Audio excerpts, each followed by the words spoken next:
Hey guys, tonight we begin with a topic a little less philosophical and a lot more greasy. Medieval junk food. Yes, even in a world without fast food chains, vending machines or hot dog carts, people still found ways to snack. And let me tell you, some of it was delicious, some of it was disturbing, all of it was deeply medieval. So before you get comfortable, take a moment to like the video and subscribe, but only if you genuinely enjoy what I do here. And let me know in the comments where you're tuning in from and what time it is for you. It's always fascinating to see who's joining us from around the world. Now dim the lights, maybe turn on a fan for that soft background hum, and let's ease into tonight's journey together. In a world where most snacks looked suspicious and tasted worse, apple fritters were a rare win. Sweet, hot, and slightly dangerous, just like every good medieval decision. These golden little pucks were the closest thing to a medieval donut, minus the frosting and food safety standards. So what exactly went into a fritter back then? Apples, obviously, but not the shiny, polished supermarket kind. Think small, tart, knobbly things that grew behind the alehouse and may or may not have been stolen from a neighbour's tree. They were chopped up, tossed in a rough batter of flour, eggs, and sometimes ale, because water was always a gamble, and ale made everything feel slightly more cheerful. Then came the fry. Deep frying in the 1300s was a special kind of drama. The oil, usually pig fat, was reused until it could probably vote. It added flavour, which is a generous word for it, but the result was something hot, crispy, and oddly addictive. A fritter fresh out of the pan was a little piece of joy.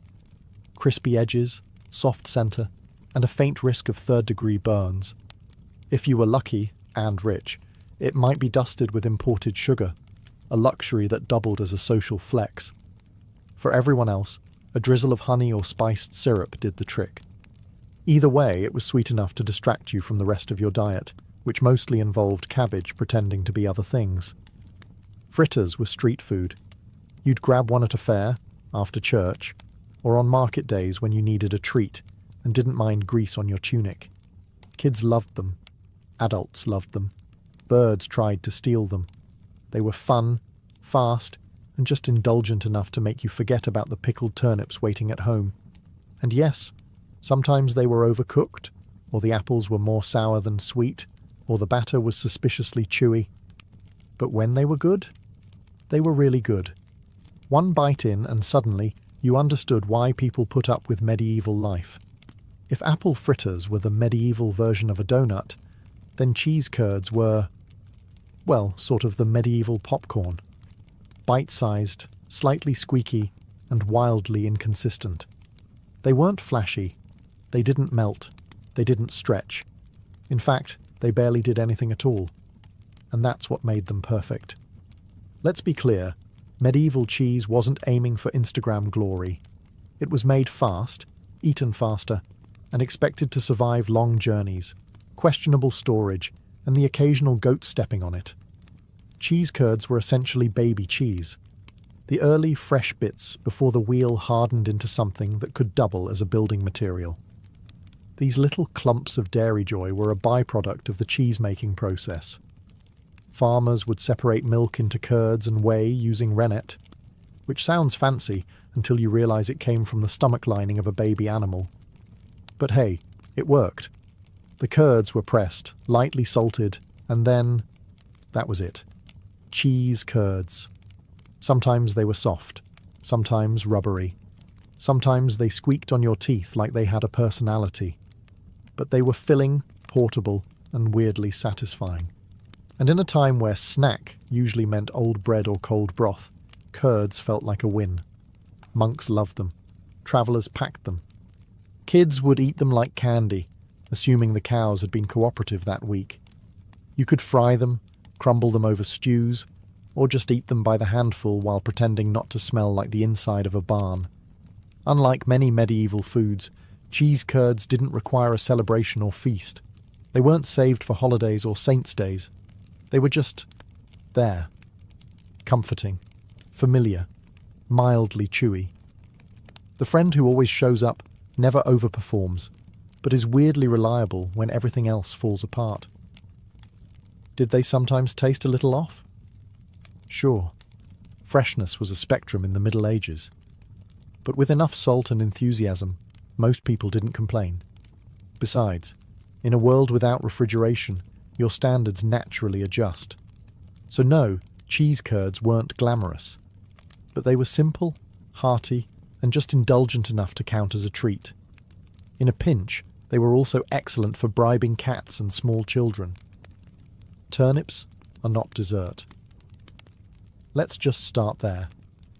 But in the medieval world, where sugar was expensive, apples weren't always in season, and creative desperation was a major food group, someone, somewhere, looked at a turnip and thought, what if this were pie? And so, the turnip pie was born.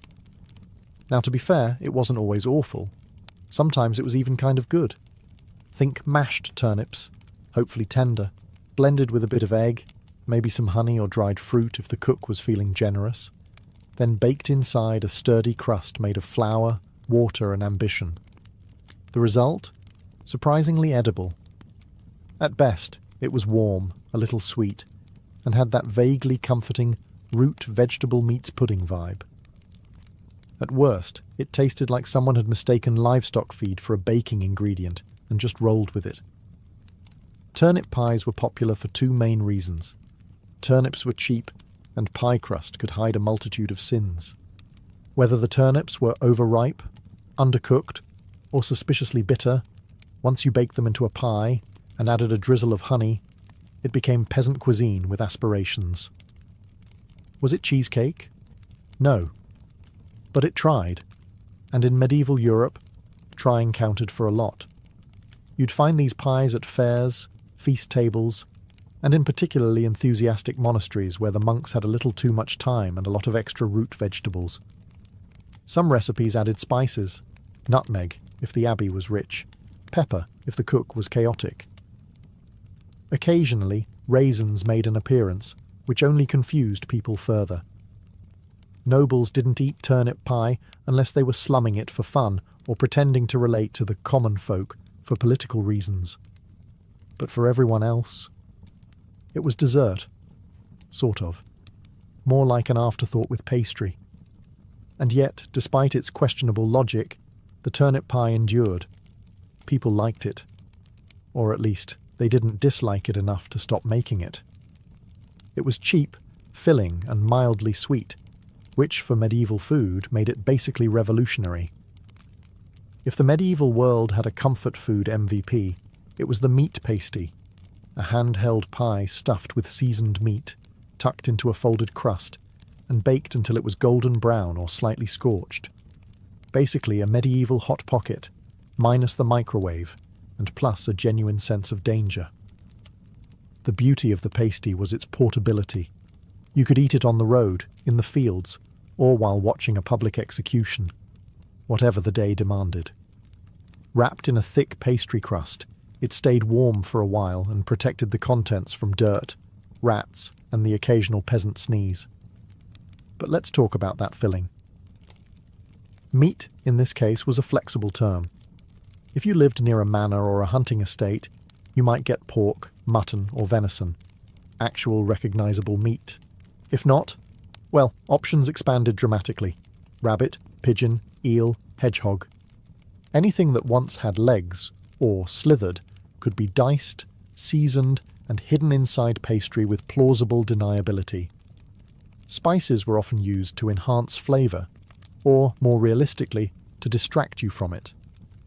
Pepper, sage, and garlic helped, but they couldn't completely hide the fact that the meat had been resting for a few days longer than it should have. Still, in a time when refrigeration was a fantasy and lunch was often just bread and onions, a meaty pasty felt indulgent.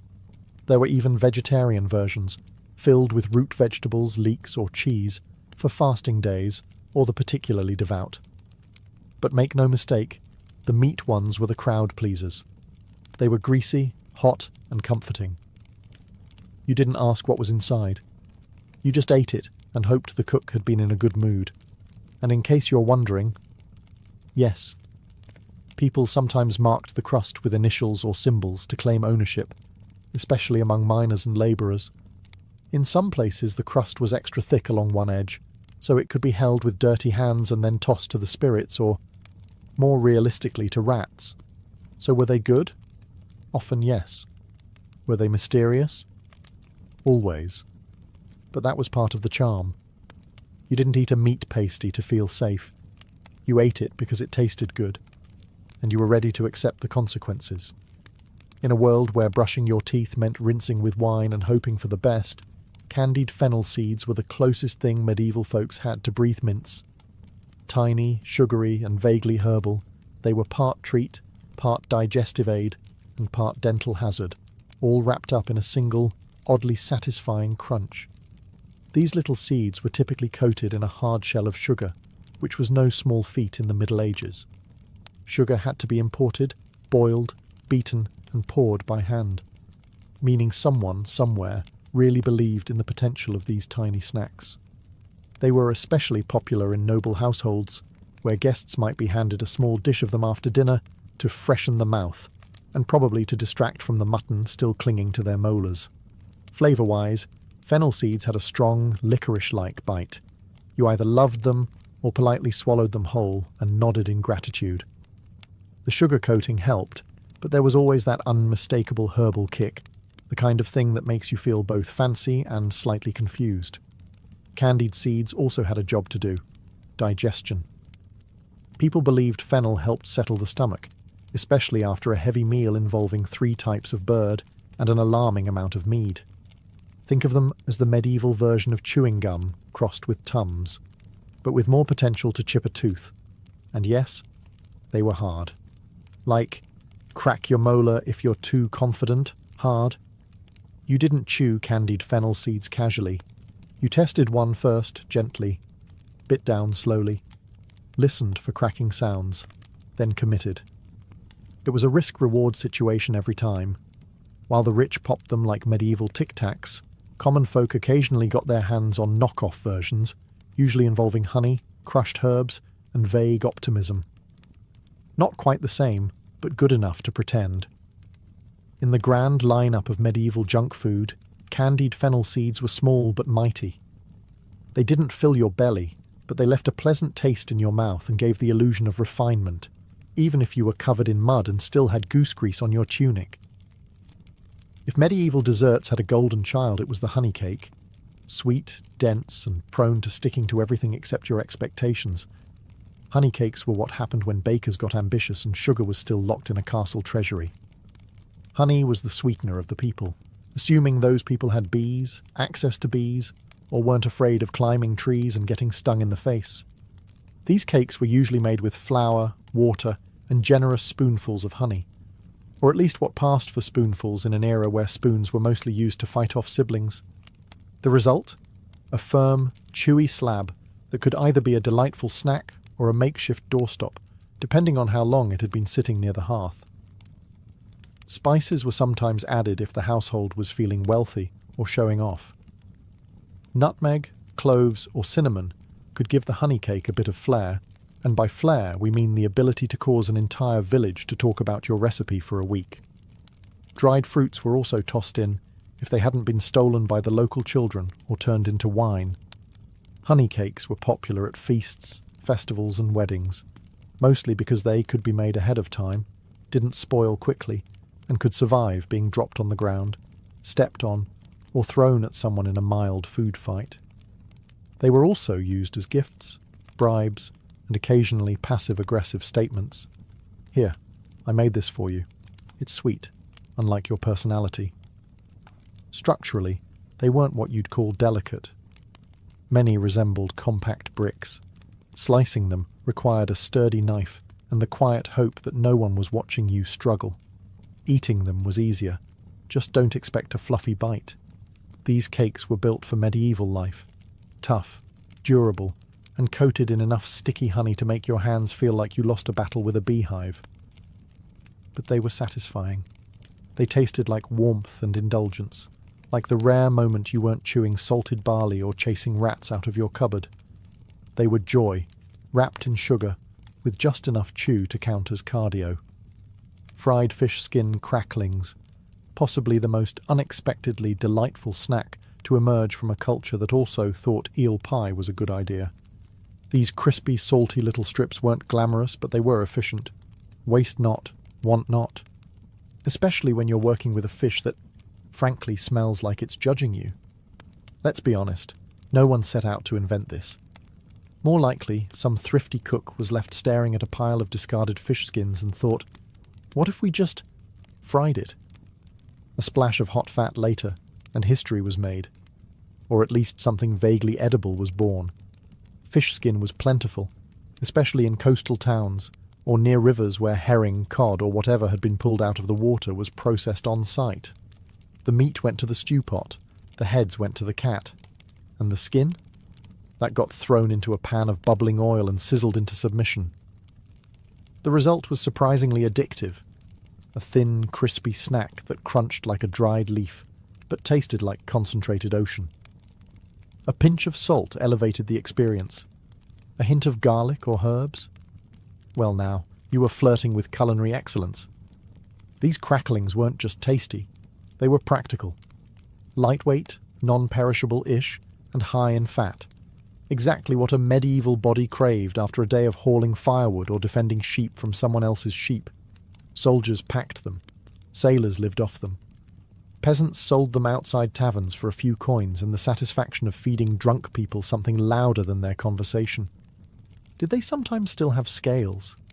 Yes. Did they occasionally curl into weird shapes that made you question your life choices? Also, yes. But by medieval standards, they were downright elegant, crispy, flavourful, and unlikely to give you dysentery. The only real drawback? Smell. These things could announce their presence from 3 huts away. If you fried a batch indoors, your home would smell like Poseidon's laundry for a solid week. But you'd be forgiven, because they tasted good. When life gave you stale bread and warm beer, you didn't cry. You made the most medieval snack imaginable, bread soaked in ale. Known variously as sops or trench toast, this humble creation was the original comfort food. Think French toast, but without the eggs, sugar, cinnamon, or joy. Here's how it worked. You took yesterday's bread, the kind that could double as building material, and dunked it into a bowl of ale. Not fancy craft ale with notes of citrus and a hoppy finish. No, this was flat, low-alcohol medieval ale brewed in someone's smoky back room with the hygiene standards of a barn owl. The bread absorbed the ale like a sponge with trust issues. It softened, swelled, and transformed from a jawbreaker into something vaguely edible. Was it tasty? In the right light, with a good mood and low expectations? Yes, kind of. It was warm, bready, and carried the gentle bitterness of fermented grain, which is to say it didn't actively offend the palate. This snack was especially popular with the working class, people who didn't have time for multiple courses or cutlery, but still needed calories that wouldn't fight back. Bread soaked in ale was quick, hearty, and just messy enough to feel like a real break from your daily chores. Sometimes people added extras, a sprinkle of herbs, a bit of cheese, or a fried egg if the hen felt generous that morning. On feast days you might even get sops soaked in spiced ale, which basically meant the cook found a nutmeg shaving somewhere and got inspired. And like many medieval dishes, this one had dual purpose. Not only was it food, it was also a way to stretch ingredients. Bread too stale to chew? Just soak it. Ale starting to turn? Pour it on bread and pretend it's intentional. Waste was for amateurs. The only downside? It didn't travel well. Once soaked, the bread turned into a kind of sloshy porridge cube. Eat it quickly, or risk ending up with a mushy sponge in your bowl and a 1,000-year-old food metaphor for disappointment. Still, for a chilly evening by the fire, nothing beat a slice of ale-bread mush and a moment of peace. If you've ever looked at a slice of bread and thought, this would be better submerged in alcohol, congratulations. You and the medieval upper class have something in common. Sops in wine were one of the more refined, red, bizarrely specific snacks of the Middle Ages. A dessert, technically, or perhaps an experience. The concept was simple. Take bread, ideally toasted or at least not completely stale, and dunk it in wine. Not just any wine, of course. Usually mulled, sweetened or spiced wine. Something warm, fragrant, and barely hiding the fact that it had been sitting in a clay jug since last harvest. Once the bread was sufficiently drenched, it was served as a soft, spoonable delicacy. Nobles called it elegant. Everyone else quietly wondered if the cook had just run out of ideas. This was not finger food. It was the kind of dish you ate with a spoon very slowly, while pretending to be interested in lute music. It appeared at banquets, late-night feasts, and the kind of awkward dinner where no one wanted to talk about politics, so instead they passed around soggy toast in a goblet. When done well, sops in wine were warm, comforting, and mildly intoxicating, a gentle end to a heavy meal. The wine added richness, the bread gave texture, and the spices made you feel like you were part of something fancier than it was. When done poorly, it was wet bread in a bowl. No amount of cinnamon could cover up the feeling that you were chewing on a medieval mistake. Sometimes dried fruits or nuts were added for flair, sometimes cheese, occasionally a whole egg. At that point, it stopped being a snack and became a culinary guessing game. Peasants made their own versions, usually using cheap vinegar or ale instead of wine. It wasn't dessert. It was dinner. Or breakfast. Or whatever you could call a meal that made you both full and confused. Still, sops in wine had staying power. They were warm. They were filling. And they gave medieval people a taste of indulgence, even if it did taste like sponge soaked in mulled regret. In the Middle Ages, dried fruit was a prized treat, sugary, exotic, and shelf-stable enough to survive an entire crusade. But let's be clear, this wasn't your modern trail mix with cute resealable packaging. Medieval dried fruit had one job: to last. Taste was optional. Texture, aggressively chewy. Dental damage, practically a guarantee. Let's start with the basics. You had your usual suspects: raisins, figs, dates, and if you were really fancy, imported prunes. These were fruits that had been sun-dried, smoke-dried, or in some cases, just forgotten on a windowsill until they no longer qualified as moist. They were wrinkled, tough, and alarmingly dense, kind of like an edible time capsule from last harvest. The upside? Dried fruit was sweet. Really sweet. Concentrated sugars turned these shriveled little things into medieval candy. Nobles loved them, monks hoarded them, and children treated them like rare loot from the kitchen. The downside? Chewing them was like fighting your own jaw muscles. Figs came with seeds that doubled as medieval dental floss. Dates were sticky enough to glue your molars together. Raisins stuck in your teeth for hours. There was no such thing as snacking quietly. Still, dried fruit had its moments. It was used in pies, added to porridge, or chopped up and thrown into honey cakes to create the illusion of variety. Rich folks might wrap them in pastry, drizzle them with rose water, or soak them in wine like they were trying to impress a guest from Florence. For commoners, getting your hands on dried fruit was a special occasion, usually a holiday, a wedding, or the one day a year someone remembered you existed. When that happened, you'd eat it slowly, respectfully, possibly while hiding in the barn so you didn't have to share. Storage was easy. Dried fruit didn't spoil quickly and was often kept in little cloth sacks or clay pots. It hardened over time, yes, but that just turned it into a longer-lasting snack. Or possibly a projectile, if you were creative and had younger siblings. In short, dried fruit was sweet, luxurious, and faintly dangerous. It stuck with you, sometimes literally. You wake up hungry. You want something hearty, something fried, something that might bite back. Enter the blood pudding ball, a medieval snack so dense, so bold, so unapologetically iron-rich, it makes modern sausage rolls look like timid breadsticks. Born out of the noble tradition of using every part of the animal, these savoury spheres were proof that waste not, want not, even if what you're not wasting is blood. Let's unpack it. First, you collect fresh animal blood, usually pig. though honestly, any blood would do in a pinch. You then mix it with oats, onions, suet, that's beef fat, and spices. Once that morbid porridge reaches just the right level of grim stickiness, you shape it into balls and fry them in sizzling fat until the outside crisps up like it has something to prove. The result? Dark, crispy orbs of protein-packed sustenance with a rich, earthy flavour, which is code for, you'll taste iron and mystery for the rest of the day. They were best served hot, fresh from the skillet, though sometimes they were eaten cold if your appetite outweighed your fear of congealed fat. Nobles might dress them up with pepper, or serve them with eggs and ale. Peasants? They were just happy not to be chewing on boiled cabbage again. Blood pudding balls weren't elegant, but they were practical. Easy to carry, high in calories, and alarmingly filling. If you ate 2, you could skip lunch. If you ate 4, you were probably a blacksmith or trying to win a dare. These snacks were common at fairs, markets, and roadside stalls where everything smelled like livestock and ambition. They were especially popular in colder months, because what warms the soul like fried coagulation? Of course, blood pudding balls weren't for everyone. Some folks didn't love the texture. Others didn't love the concept.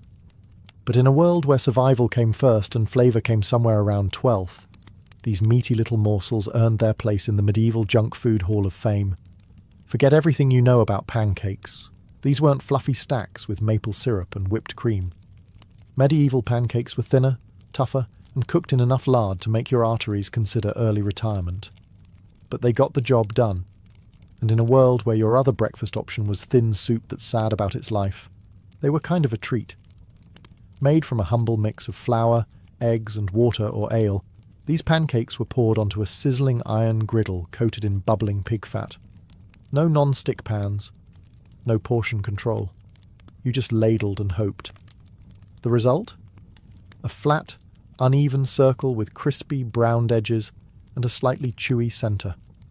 The kind of pancake that could survive a horseback ride and still be mostly edible when you arrived. Sometimes it was a little burnt. Sometimes it was a little raw. Sometimes, charmingly, both. Flavour depended on what you had. A splash of ale added a nice tang. A spoonful of honey? Luxurious. A sprinkle of herbs or onions? Adventurous. But most of the time it was just pancake and grease, served hot and inhaled like you'd just run from a tax collector. These pancakes were democratic. Everyone ate them. Peasants, nobles, monks, merchants. Some layered them with cheese, some dunked them in broth, and others just rolled them up and called it a day. You could eat them sweet, savoury, or scorched beyond recognition. And if you had leftovers, stack them up and pretend they were cake or armour. They were especially popular during Lent and other fasting days when meat was off limits. Pancakes became a loophole, fried, filling, and somehow both humble and indulgent. Plus, they made excellent vessels for disguising other ingredients that had no business being in your mouth. And while they might not have been beautiful, medieval pancakes had staying power. They didn't need praise. They just needed a hot pan and a willing stomach. Somewhere between a snack and a sacrament, we find the medieval wafer, a thin, crisp, suspiciously light biscuit that danced the line between dessert and dental challenge. Wafers were everywhere, outside churches, at village fairs, in the hands of monks, and occasionally floating in your soup like a flat holy crouton. Let's clarify. We're not talking about chocolate-dipped cream-filled delights. Medieval wafers were made of flour, water, eggs, and not much else. If you were feeling fancy, you could add a dash of honey or rose water, but most stuck with the basics. Thin batter poured onto hot metal wafer irons, pressed between two scorching plates, like a medieval panini press. The result? Something that looked like it belonged in a communion ceremony, and tasted like crispy paper with ambitions. Wafers were popular because they were portable, fast to make, and, best of all, they could be sold in massive quantities for a tidy profit. Vendors would set up outside churches on feast days, waving stacks of warm wafers at the faithful as they left Mass. Buy now, sin later was not the slogan. but it was the general vibe. They were often shaped with religious symbols, floral patterns, or the vague imprint of a saint's face, depending on the iron mould and how tired the baker was. These designs didn't enhance the flavour, but they did give you something to stare at, while chewing thoughtfully and pretending you weren't disappointed.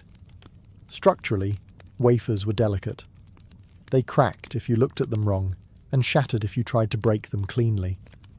Storing them was a challenge, transporting them even more so, which made eating them outdoors a high-stakes affair involving crumbs, wind, and regret. Still, they were beloved. Light, crispy, and vaguely celebratory, wafers were the medieval version of treating yourself, without completely wrecking your digestion or your wallet. For nobles, they came stacked with fruit or layered with soft cheese. For everyone else, they were sold by the dozen in street stalls and eaten immediately before they disintegrated into edible confetti. Suck it. Even the name sounds sticky. This medieval treat was essentially fruit that had been boiled into submission, drowned in syrup, and sealed in a jar like a sweet little hostage. Think candied oranges, dates, or ginger, coated in enough sugar to make your teeth tingle and your conscience whisper, "You shouldn't be eating this." But you did, because it was delicious, and probably imported, and also you didn't have much else. Suck it wasn't for the everyday peasant chewing his 7th onion of the week. No, this was elite-tier snacking, the kind of indulgence served in noble halls or gifted by the wealthy to say, "I like you but not enough to give you land." Sugar was expensive and fruits weren't always in season, so suck it was reserved for special occasions, like weddings, or royal visits, or Wednesday, if you were outrageously rich and out of control. The preparation process was ambitious. First, you'd boil the fruit in syrup. Maybe honey, maybe refined sugar, if your spice merchant owed you a favour. Then you'd drain it, let it dry a bit, and repeat, several times. Because once wasn't enough. You weren't just preserving fruit, you were declaring war on moisture itself. Eventually, the result was a glossy, jewel-toned bite of candy, chewy, intense, and so sweet it could probably be weaponized in large enough doses. Some versions were soft and syrupy, served in ornate glass jars. Others were dry, rolled in extra sugar, and handed out as dainty little cubes of medieval hyperglycemia. But make no mistake, suck it came with status. It said you had access to sugar, trade routes, and at least one servant dedicated solely to stirring things that didn't want to be stirred. Suck it trays were passed around after banquets like edible gold coins. Guests took one piece, smiled graciously, and immediately regretted not grabbing 3. As for commoners, they watched from the kitchen and maybe licked a spoon if no one was looking. So was it worth it?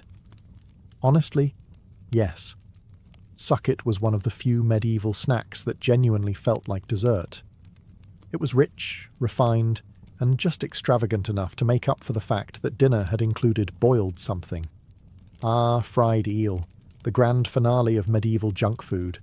A dish so strangely beloved, it made its way from peasant hearths to royal banquets without once stopping to ask, "Wait, am I really the best option here?" Yes. Yes, it was. Eel was everywhere in medieval Europe. Rivers and streams practically writhed with them, and they were easy to catch, cheap to cook, and, when fried, surprisingly crispy. Slippery when raw, bonier than expected, and shaped like the villain in a fish-themed horror story, eel was still eaten by the bucket load. Why? Because it was tasty. And more importantly, it wasn't turnips. To prepare it, you'd first have to catch the eel, usually at night, when they slithered through shallow waters like sentient noodles. Then came the unpleasant task of skinning them, which was less like prepping a fish and more like wrestling a wet rope that didn't want to die. Once subdued, the eels were chopped, seasoned, if you were feeling bold, and tossed into hot fat until the skin crisped up and the meat firmed into something vaguely appealing. The finished product? A crunchy, savoury bite with a rich, slightly oily flavour, like if calamari and chicken had an identity crisis in a tavern kitchen. Fried eel was served at fairs, feasts, roadside inns, and, believe it or not, during religious fasts. That's right. Eel wasn't technically meat, so it slipped through the dietary loopholes like itself. Monks ate it. Nobles flaunted it. Kings had it stuffed into pies and paraded across banquets like the sea serpent it always wanted to be. Sure, it had bones. Lots of them. And yes, it occasionally wriggled long after death. But if you could get past that, and the haunting feeling that you were eating a villain from a cautionary folk tale, fried eel was genuinely delicious. Crispy skin, tender inside, and just greasy enough to make you feel like you were living a little too dangerously for a Wednesday afternoon. Today, it might seem bizarre. Back then, it was a delicacy, a slippery little miracle that kept bellies full and menus weird. In the ancient world, Mesopotamia stood at the crossroads of mystery and mythology, and nowhere was this more evident than in how they viewed dreams. To the Sumerians, Akkadians, Assyrians, and Babylonians, a dream wasn't just a private, meaningless experience. It was a divine telegram, a supernatural email sent directly from the gods to the subconscious, and ignoring it? That was like leaving a message from Enlil unread. Dangerous. By around 2500 BCE, Mesopotamians had developed a full-blown system of dream interpretation, recorded on clay tablets in cuneiform script. These weren't bedtime novelties. They were used in statecraft, medicine, and religious rituals. Kings would delay wars if a troubling dream suggested bad omens. Farmers wouldn't plant crops if they saw a goat fly across the sky in their sleep. The world, they believed, was constantly speaking. It was your job to listen with your eyes closed. Professional dream interpreters, called Baru priests, were the ancient equivalent of Freudian analysts, minus the couch. They were trained in libraries of omen texts, like the Ishkar Zakuk, an elaborate dream manual that categorized dreams and their meanings in sometimes absurd but eerily precise ways. Dreaming of eating dates? Good omen. Dreaming of your teeth falling out? Expect death in the family. Dreaming of sex with a goddess? Well, congrats. You're either divinely favored or cursed with arrogance. These dream books didn't claim to guess meanings. They presented cause and effect, as if dreams were equations. A equals B. See a snake? Expect betrayal. Fall from a rooftop? A lawsuit is coming. The world of dreams was logical, just operating on divine logic, which was far stranger than human reason. But the Mesopotamians didn't stop at interpretation. They practiced dream incubation too. If a ruler wanted guidance from the gods, he might sleep in a temple under special circumstances, fasting, cleansing rituals, perhaps a few incense offerings, and wait for a revelatory dream. The idea was that certain environments made the divine connection stronger, clearer, and less prone to nightmares about drunk goats. For Mesopotamians, the dream world was not a mystery to solve. It was a realm to navigate with caution, reverence, and a very large clay tablet library. They believed the gods were always speaking. You just had to be asleep to hear them. In ancient Egypt, dreams weren't merely nightly occurrences. They were considered sacred texts in motion. The Egyptians believed that dreams were messages from the gods, ancestors, or even from one's own K, the spiritual double of a person.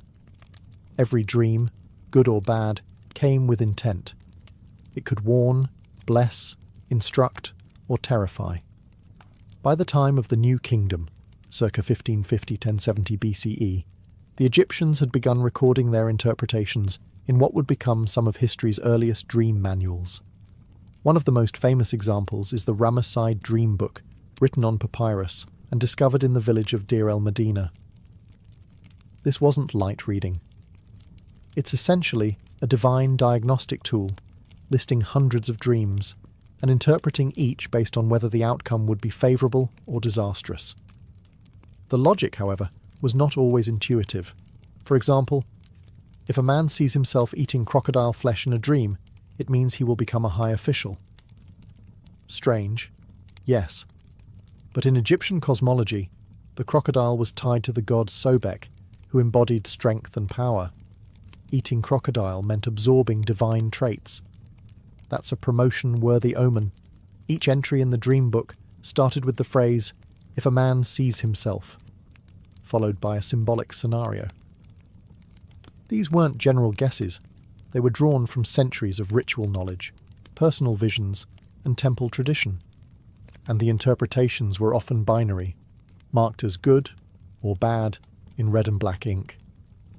If your dream was classified as bad, it was time to light some incense and beg a priest to intervene.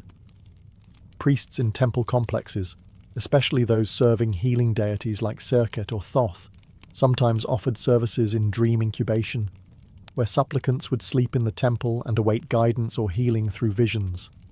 The idea was to open a divine channel through purification, prayer, and controlled sleep. This wasn't mere superstition. It was healthcare, divination, and theology rolled into one night's rest. Dreams also influenced magic and medicine. Amulets might be prescribed to fend off recurring nightmares. Specific rituals could be performed to erase a dream, much like you'd erase a curse. For the ancient Egyptians, the sleeping mind was not idle. It was a stage where gods, demons, and the spirits of the dead could appear and offer glimpses into hidden truths, if you had the wisdom and a priest to decode them. In the ancient Greek world, dreams were more than divine whispers. They were clinical appointments with the gods. Central to this belief was the practice of incubation, a ritual where individuals would sleep inside a temple in hopes of receiving a healing vision. And no deity was more closely tied to this practice than Asclepius, the god of medicine. At temples known as Asclepia, which dotted the Greek world from Epidaurus to Pergamon, the sick, the hopeful, and the desperate came seeking cures. But instead of pills or potions, they were prescribed sleep, sacred, intentional, and performed under specific spiritual conditions. Before entering the temple's sleeping quarters, or abaton, a person would undergo purification, bathing, fasting, and sometimes sacrificing an animal. Only after these rituals could they lay down on a stone bed and wait for the god to appear in a dream. The results? According to inscriptions and ancient testimonies, some patients dreamed of Asclepius touching them with his staff, or of snakes, his sacred animal, slithering over their bodies. They would awaken healed, or at least believe they had received divine instructions on what to do next. Whether these dreams were real, psychosomatic, or placebo-driven, the effects were profound. Greek physicians, including Hippocrates, acknowledged the value of dreams in diagnosis. They didn't dismiss them as nonsense. In fact, they believed the body could reveal its state through symbolic visions. A dream of flowing water might suggest kidney issues. A dream of being crushed could point to a chest ailment. In Hippocratic texts, dreams were often classified as either natural or divine. Natural dreams were caused by diet, digestion, or emotional stress. Divine ones? A whole other category, direct messages from the gods or the cosmos. But not all dream interpreters wore white robes and carried scrolls. The oneirocrati, or dream readers, were the real stars of the public square. Using dream manuals, omens, and an enormous supply of interpretive flair, they translated dreams into warnings, blessings, or instructions. The most famous of these guides was the Oneirocritica, written by Artemidorus of Daldis in the 2nd century CE, a book still studied centuries later. In Greece, the dream wasn't just a nighttime experience, it was a bridge between mortal and divine, body and soul, illness and healing.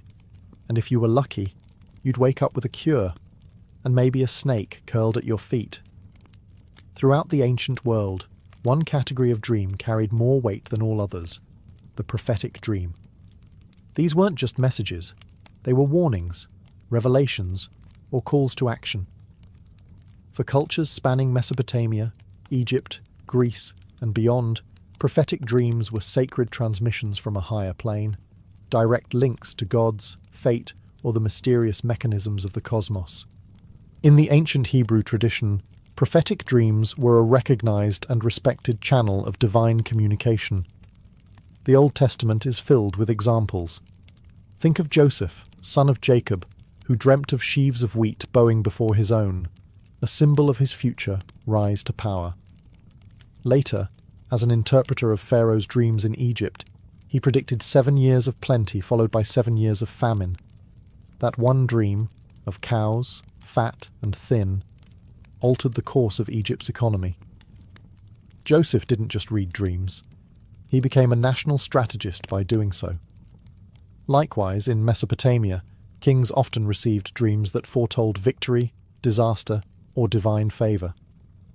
The Assyrian king Ashurbanipal claimed he saw the gods in his dreams, guiding him to success in war and governance. Prophetic dreams were seen as confirmation that a ruler had divine legitimacy, essential in a world where the line between king and deity was thin. The Greeks too recognized this prophetic potential. Dreams were categorized. Those from the subconscious were called enhypnia, but those that revealed truth were called oniroi alethinoi. These were not taken lightly. Before major decisions, founding a city, declaring war, launching a voyage, Greek leaders often consulted dreams or those trained to interpret them. Dreams were so revered that they had their own minor deities, the oniroi, winged spirits who entered the sleeper's mind with messages from the gods. Even the Romans, typically more pragmatic, took prophetic dreams seriously. The Emperor Augustus was said to have dreamt of future glory, and even Nero consulted dream interpreters during his reign. Perhaps not enough, considering how that turned out. The Roman general Scipio Africanus, before defeating Hannibal, reportedly had a dream of victory sent by the spirits of his ancestors. In ancient societies, prophetic dreams weren't side notes. They were tools of power, instruments of policy, and evidence of divine selection. The fate of nations, the health of empires, and the rise of legends often began with something as simple as a whispered vision in the dark. While Greek Asclepian temples are the most famous, ancient dream incubation was not exclusive to Greece. In Anatolia, modern-day Turkey, dream healing thrived in a rich blend of Hittite, Phrygian, and later Greco-Roman traditions, with temples and sacred sites dedicated to facilitating contact with divine forces through sleep. The most fascinating example comes from the cult of Men, a Phrygian lunar god associated with healing, cycles, and, naturally, dreams. His temples often sat on hills, facing the night sky, as if positioned to catch lunar messages beamed down into the dreams of supplicants. People suffering from physical ailments, spiritual unrest, or uncertainty about their futures would come to these shrines to practice incubation, ritual sleep with the hope of receiving a curative or guiding dream. The process was similar to what we saw in Asclepian practices, but Anatolian incubation had its own twists. Worshippers would sometimes walk labyrinth paths or sleep beneath celestial carvings, believing their proximity to sacred geometry would focus divine messages. Music, incense, and chant were often used to tune the sleeper's mind to the divine frequency. This wasn't sleep for rest. It was sleep as spiritual reception. Texts from the region also mention dream priests, spiritual specialists trained to guide and interpret these visions. Some would even seed dreams, suggesting imagery or symbols before sleep to shape the encounter.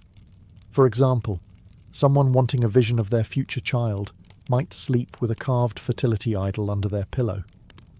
If they dreamt of a lion, the priest might declare that a brave son was on the way. If they dreamt of rain, a daughter, blessed by growth and wisdom. Hittite records also reference divine encounters in dreams, especially among royalty. Kings and queens received strategic advice, healing knowledge, and occasionally harsh warnings from the gods in their sleep.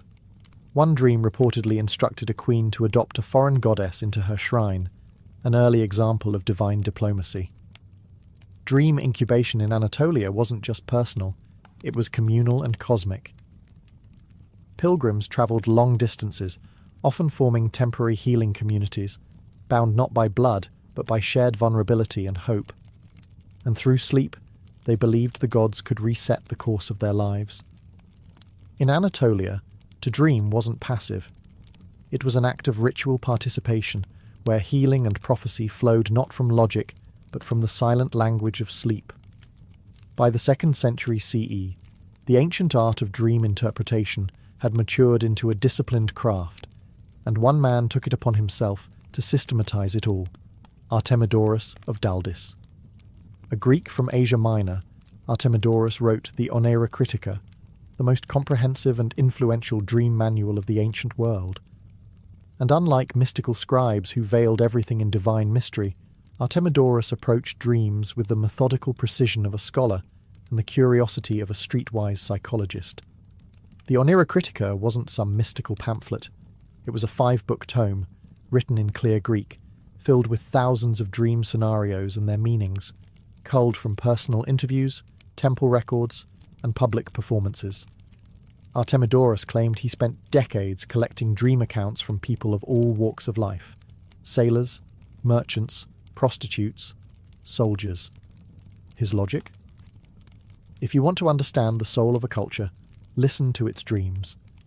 He organized dreams into categories: actions, animals, professions, bodily functions, even types of relationships. Dreaming of flying? That could suggest freedom or arrogance. Dreaming of being naked in public? Depending on your social class, it might mean shame or future power. Dreaming of teeth falling out? That meant a loss, usually of relatives. That one seems to have stuck through the centuries. But what makes Artemidorus unique is that he emphasized context. Unlike earlier dream books, which gave static meanings, Artemidorus stressed the importance of the dreamer's status, gender, occupation, and current life circumstances. A wealthy man dreaming of a shipwreck meant business troubles. A poor man dreaming of the same thing might find new fortune. Interpretation wasn't one-size-fits-all. It was tailored, almost like early psychotherapy. Artemidorus also tackled symbolism head-on. He understood that dreams used metaphor and irony. A dream of dying didn't mean death. It could mean renewal. A dream of sex didn't always refer to desire. It might signal dominance, power struggles, or guilt. His interpretations walk a strange line between deeply logical and incredibly bizarre. The Critica wasn't just a curiosity.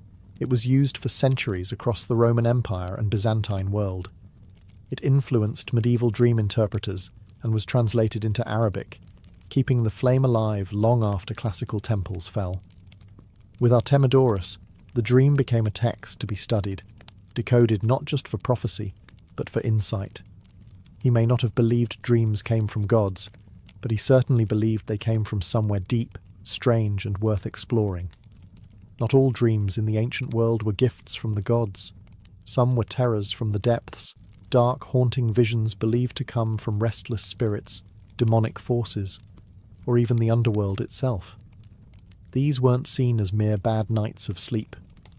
They were warnings, punishments, or omens of things to come. The Babylonians were among the first to differentiate dreams of divine origin from those that came from malevolent forces.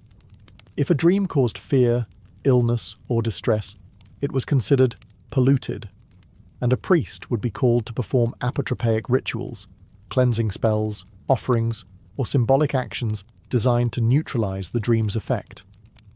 For example, if someone dreamed of being chased by a demon, the interpreter might recommend sleeping with a protective amulet under the pillow or burning cedarwood incense to ward off evil spirits.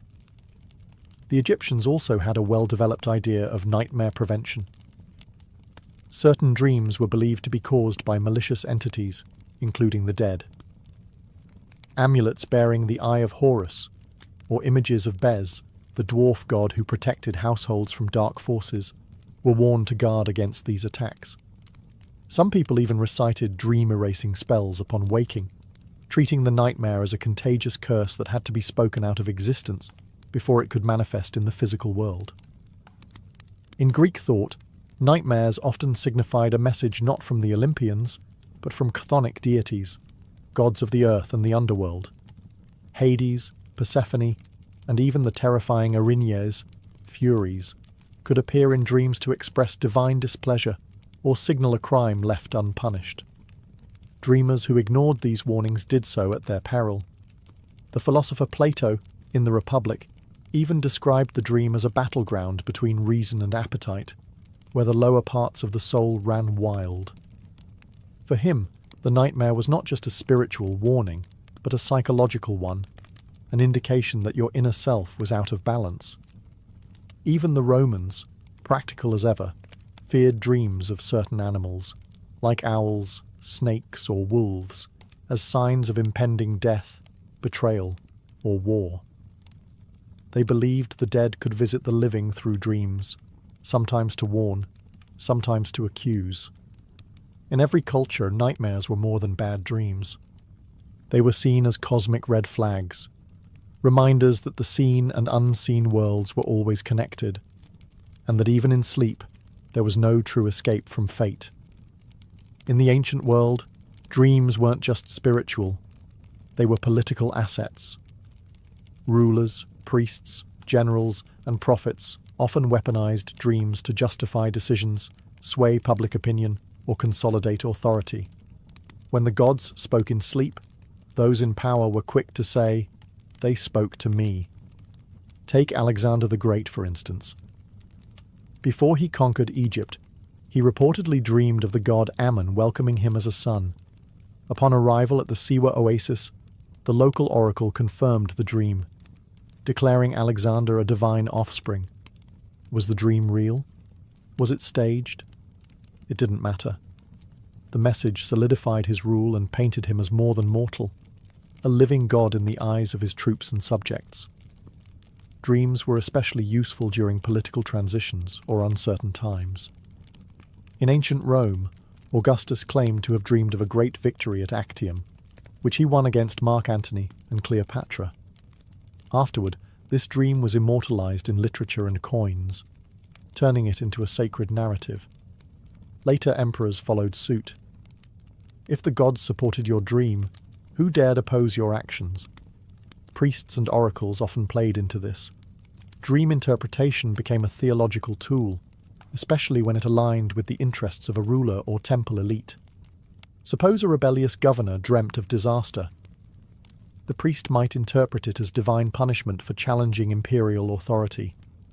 On the flip side, dreams of fruitfulness and victory, interpreted correctly, could embolden leaders to begin campaigns, raise taxes, or enact reforms. This wasn't limited to men. Queen Hatshepsut of Egypt claimed in temple inscriptions that her birth was foretold in a dream by the god Amun, who appeared to her mother and prophesied divine rulership. By framing her reign as destined in dreams, she strengthened her legitimacy in a male-dominated throne. Prophets in the Hebrew Bible also used dreams to challenge kings. Daniel, for instance, interpreted Nebuchadnezzar's dream of a great statue, forecasting the rise and fall of empires. It wasn't just dream reading, it was geopolitics wrapped in allegory. In every civilization, dreams allowed leaders to say, "This is not just my will, it is the will of heaven." Whether divine revelation or calculated propaganda, dreams were a powerful currency, turning the subconscious into statecraft, one vision at a time. Though the ancient temples have crumbled and the priests of dream now sleep beneath layers of dust, the legacy of ancient dream interpretation lives on, whispering through time, science, and psychology. Much of what we believe today about dreams, our fascination with symbolism, recurring motifs, even nightmares, has roots in ancient frameworks that tried to make sense of the sleeping mind. The medieval world inherited these traditions wholesale. Islamic scholars translated the Oneirocritica of Artemidorus into Arabic, refining and expanding on it. In Islamic mysticism, dreams became deeply respected as means of divine guidance. Meanwhile, Christian monks and theologians began cataloguing dreams of saints and martyrs, visions that often predicted future miracles or divine justice. The same structure remained: sleep as a portal to the sacred, dreams as veiled messages, and interpreters as the bridge between human and divine. Fast forward to the 19th and 20th centuries, And we meet Sigmund Freud, who, despite rejecting religious interpretations, borrowed heavily from the symbolic structure pioneered millennia before. In The Interpretation of Dreams, 1899, Freud argued that dreams expressed repressed desires and fears, but he still used ancient tools: metaphor, symbol, narrative. His protégé, Carl Jung, went further, describing the dream world as populated by archetypes, universal figures like the shadow, the hero, and the wise old man, eerily similar to figures one might find in a Greek temple or Babylonian omen list. Even modern neuroscience, while stripping dreams of their mysticism, still respects their complexity. REM sleep, lucid dreaming, and the influence of trauma or memory on dream content. These ideas echo ancient notions that dreams reflect both the health of the body and the state of the soul.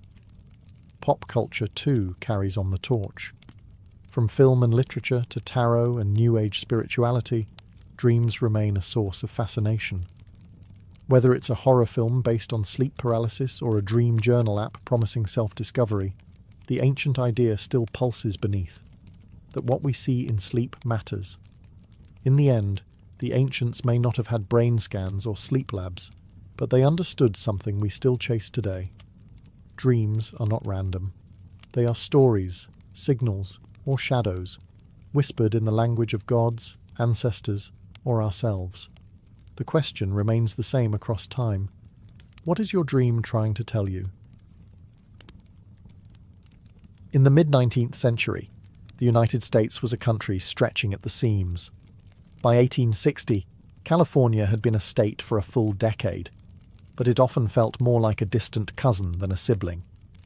The eastern half of the country buzzed with cities, telegraphs and railroads, while the western frontier remained rugged, remote, and painfully disconnected. A letter from New York to San Francisco could take 3 to 4 weeks, sometimes longer if storms, delays, or bandits got in the way. And that's if it arrived at all. Mail routes at the time were as convoluted as they were inefficient. The most common path involved ships carrying mail down the Atlantic, across the Isthmus of Panama, then back up the Pacific coast, a journey filled with delays, tropical diseases, and logistical nightmares.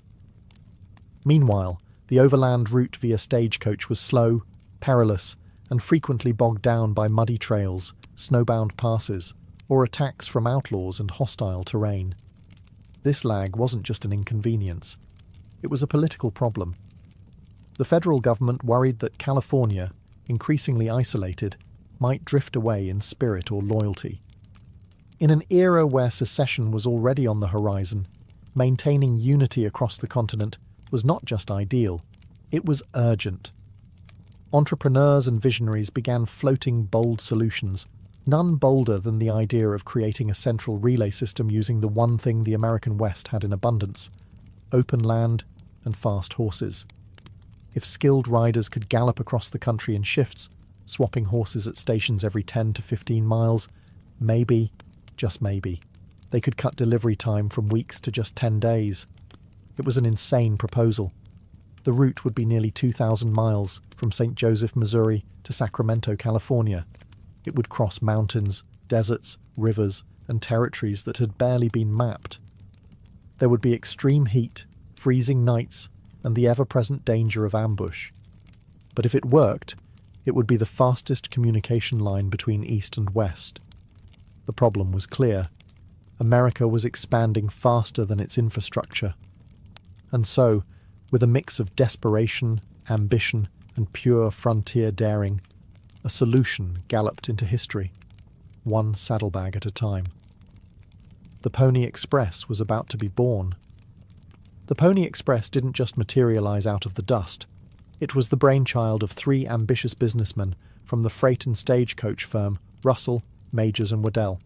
Based in Missouri, the trio, William H. Russell, Alexander Majors, and William B. Waddell, were already veterans in the overland shipping world. Their company was responsible for hauling freight and government supplies across the wild frontier. But in 1860, they set their sights on a far more radical goal: speeding up mail delivery to California in the shortest time possible. At the time, Russell in particular was feeling the pressure. His reputation was on the line due to financial scandals and failed ventures. He saw the Pony Express not just as a patriotic service, but as a personal redemption arc, a way to restore his name and gain favour with the government. If they could prove their relay system worked, they hoped to land a lucrative federal mail contract. Alexander Majors brought the logistics brain. A devout and meticulous planner, he demanded discipline from his employees, even requiring riders and station masters to swear oaths against drinking and cursing. He also developed a highly structured system for the express. Stations would be built every 10 to 15 miles, larger home stations every 75 to 100 miles, and the entire route would be maintained like a military operation. William B. Waddell, the quietest of the trio, provided the legal and financial backbone. While Russell was the salesman and Majors the operational genius, Waddell kept the books and ensured the company stayed afloat, at least for a while. Together, the three poured hundreds of thousands of dollars into the venture. They bought over 400 horses, hired more than 80 riders, and built roughly 190 stations across the most remote parts of the frontier. They knew it was a gamble, and they knew the route would be grueling. But they also knew that whoever solved the communication crisis would earn a permanent place in American history. And so, without any government funding, they launched the service themselves. It was a bold move, financially reckless, logistically insane, and yet deeply symbolic of American grit. In April of 1860, the Pony Express was ready to ride. The race against time and terrain was on. Creating the Pony Express route was like building a fragile bridge across a continent, with no safety net and almost no margin for error. The full distance spanned nearly 2,000 miles, stretching from St. Joseph, Missouri to Sacramento, California, through a dizzying array of landscapes. Rolling plains, mountain ranges, high deserts, and dangerous river crossings. To make this insane idea work, the founders built a chain of approximately 190 relay stations, spaced every 10 to 15 miles, about the distance a horse could ride at full speed before tiring. Every 75 to 100 miles, a home station provided rest and shelter for the riders, where they could sleep, eat, and hand off the mail to a fresh rider. But the real backbone of the express was the horses, more than 400 in all. They were chosen not for looks or stature, but for sheer speed and stamina. In the east, fleet-footed thoroughbreds ruled the prairie. In the rugged west, compact and hardy mustangs carried the mail across the mountains and desert. These were the Ferraris of the frontier. Riders would gallop at full speed, jump off mid-stride, and leap onto a fresh mount in a matter of seconds. Each station had to be manned, stocked, and secure. Some were little more than sod huts or wooden shacks. Others were fortified structures surrounded by barbed fencing and guarded by station keepers with rifles. Supplies, water, feed, and food had to be transported in advance. This meant months of preparation, and it all had to be done in some of the most remote, inhospitable land in America. Weather posed one of the biggest threats. Riders would endure snowstorms in the Sierra Nevada, sandstorms in the Utah desert, and brutal summer heat on the Nebraska plains. Wild animals, swollen rivers, and collapsing trails were daily hazards. And then there were human dangers, bandits, outlaws, and the rising tensions of conflict with Native American tribes. But despite the chaos, the system worked. With riders swapping every 75-100 miles and fresh horses every 10-15, the mail flew across the continent in as little as 10 days, a revolutionary speed at the time. It was a logistical miracle stitched together by courage, sweat, and raw determination. In a land where miles meant isolation, the Pony Express stitched together a fragile thread of connection, one hoofbeat at a time. On April 3, 1860, the Pony Express made its historic debut. In St. Joseph, Missouri, a crowd gathered at the stables of the Pikes Peak Stables building, buzzing with excitement.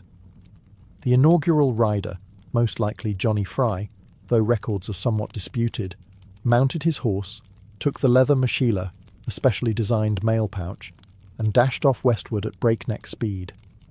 The crowd cheered, cannons fired, and just like that, a new chapter in American history thundered to life. The mailbag Fry carried weighed around 20 pounds, filled with letters, newspapers, and telegrams bound for California. A telegraph message had already been wired from Washington, D.C., and would now travel the rest of the way on horseback, symbolizing the union of technology and raw human effort. At the same moment, a counterpart in Sacramento rode eastward, launching the bidirectional relay. Between them stood nearly 2,000 miles of wilderness, 190 stations, and some of the harshest terrain North America had to offer. And they planned to cross it in just 10 days. Each rider on the route carried the mochila from one station to the next, leaping off a lathered horse and onto a fresh one in under 2 minutes. The mochila was ingeniously designed. It had 4 locked pouches and could be quickly slipped over the saddle horn without unstrapping anything.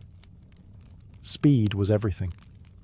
Riders were expected to maintain a pace of 10 miles per hour, even in the dead of night, through rain, snow, or hostile territory. Despite the chaos, the first ride succeeded. The mail from Missouri reached Sacramento in 9 days and 23 hours. A triumph. Newspapers hailed it as a miracle of modern communication, and the legend of the Pony Express was born almost overnight. Though only a few letters rode in that first mochila, the symbolic impact was immense. It wasn't just about getting mail from point A to B. It was about possibility, about proving that this wild, fractured continent could be connected, that man and horse could outpace isolation. For the riders, it was the beginning of a dangerous, thrilling chapter. For the nation, it was a taste of something new, instant communication, faster than anyone thought possible. The West had just gotten a little smaller. The lifeblood of the Pony Express wasn't the horses, the stations, or even the mochila.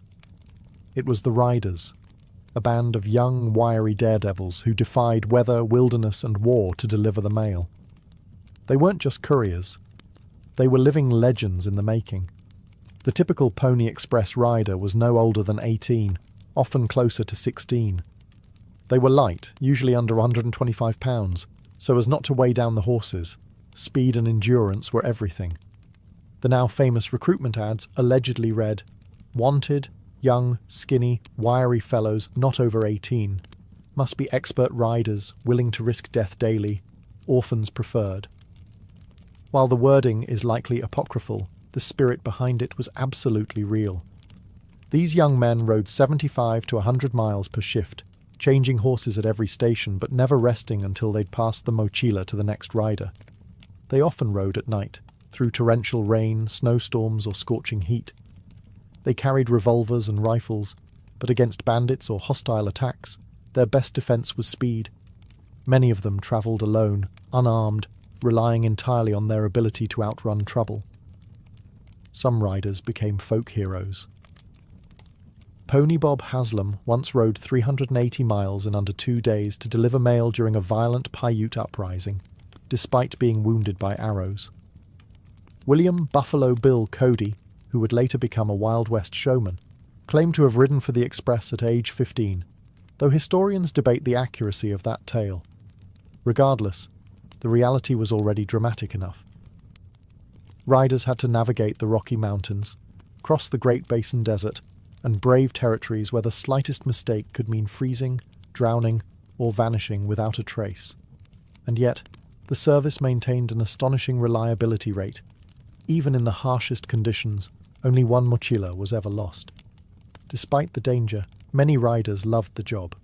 They were paid well for the time, $100 to $150 per month, a small fortune for a teenager, and they relished the thrill, the speed, and the sense of purpose. They weren't just riding mail, they were stitching the country together. The riders of the Pony Express were more than messengers. They were symbols of American courage, endurance, and tenacity, galloping through myth and memory with every hoofbeat. And for 18 unforgettable months, they proved that no frontier was too wide to cross. Riding for the Pony Express wasn't just a job, it was a daily gamble with death. The riders faced a gauntlet of perils that would have made most grown men turn back. And yet, these mostly teenage boys pressed forward, through nature's wrath, armed enemies, and a land that often seemed determined to swallow them whole. One of the most persistent threats came from the environment itself.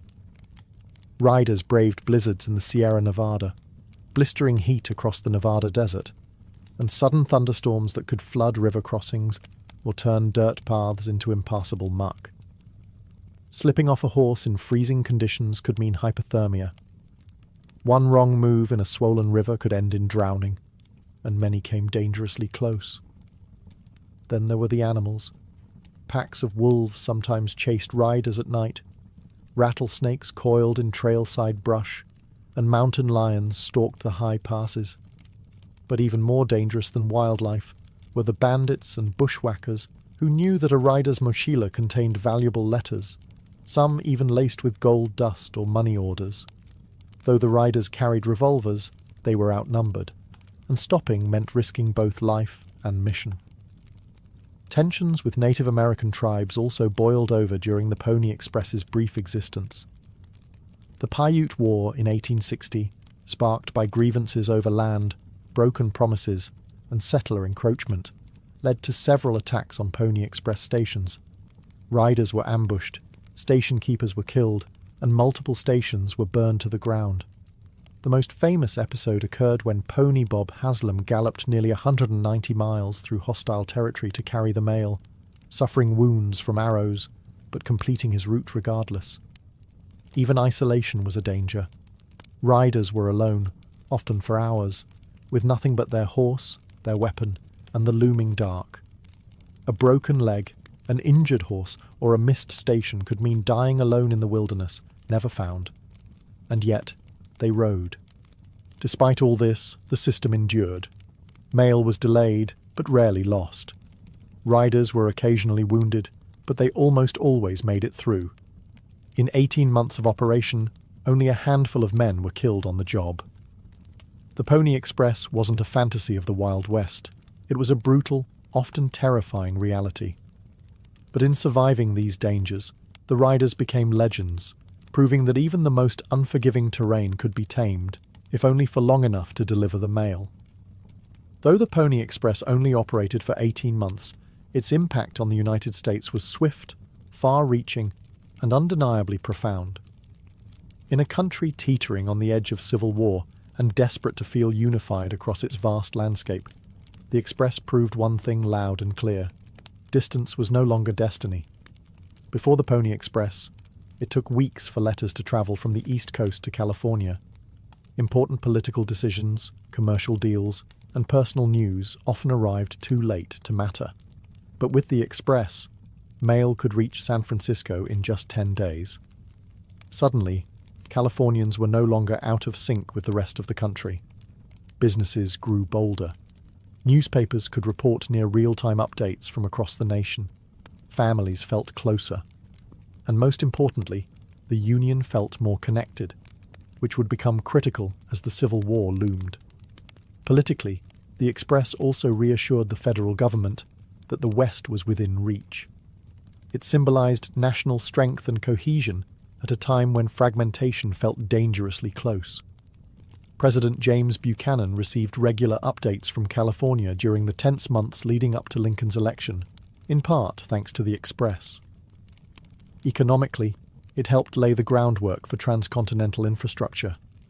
The stations built across remote territory became future sites for railroads, telegraph lines, and stagecoach routes.